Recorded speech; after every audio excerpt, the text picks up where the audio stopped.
everyone, this is Nimish and today we're going to review the Kannada movie Aptharakshaka, which is the sequel to Aptamitra starring Dr. Vishnuvardhan. This movie is absolutely entertaining. There is not a moment in this movie where you feel that it's boring or it's repetitive or it's not going anywhere. This was one of the biggest blockbusters of the year at least, and this remains to be one of the best entertaining movies of Dr. Vishnuvardhan. And to me also this was thoroughly entertaining. Dr. Vishnuvardhan plays his part very smoothly, very comfortably. You can see how comfortable he is on screen, how confident he is on screen. And in this movie especially, he has two different roles. One of the regular doctor role which he's playing, the psychologist kind of role, and one in the flashback of the evil king, the bad king. I personally like the evil king role because that's something different we get to see, because I'm sure that in many of his commercial movies he's played a similar light-hearted comic role with the little fight scenes like he had, but in the evil king role is something that we hardly get to see because I'm not sure how many times he's played villain or how many times he's played the bad guy, and that's where his real acting talent or his comfort in the acting zone could be visible, because he played that part absolutely convincingly, absolutely perfectly, and you actually hated that king whenever you saw him on screen, which is what is most effective about the performance.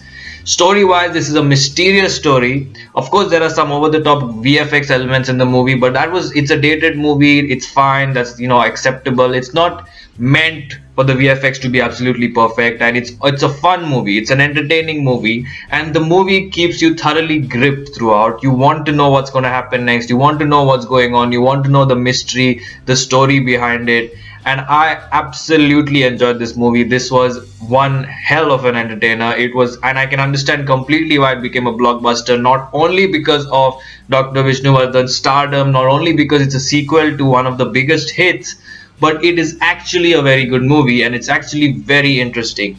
In fact, in terms of the VFX, some of the simpler VFX techniques, which is not even VFX but more like editing techniques about the hands that keep crawling like that in a motion blur, those are the techniques that were actually much scarier than the real snakes or stuff like that they showed. So it goes to show that the simpler you keep a movie, the more effective it is. And in the facts where there were no VFX, or they were speaking about the ghosts, or they were speaking about the mystery behind everything, that's when it was more effective rather than when you show VFX. So this is something that I often see in movies which have a supernatural element, that the lesser the VFX, the more scarier it is.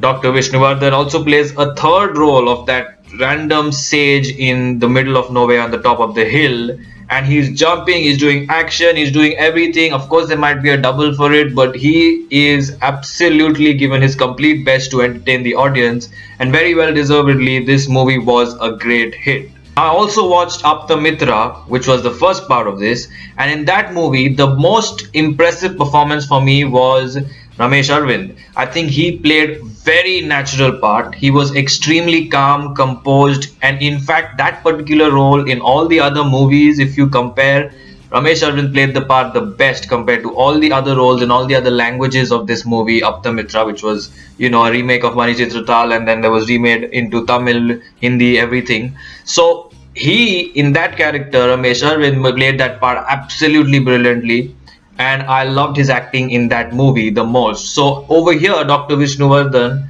follows up his character, which is a light-hearted character who's entertaining, who's trying to solve something. He follows that character with ease and he keeps up with that character for sure.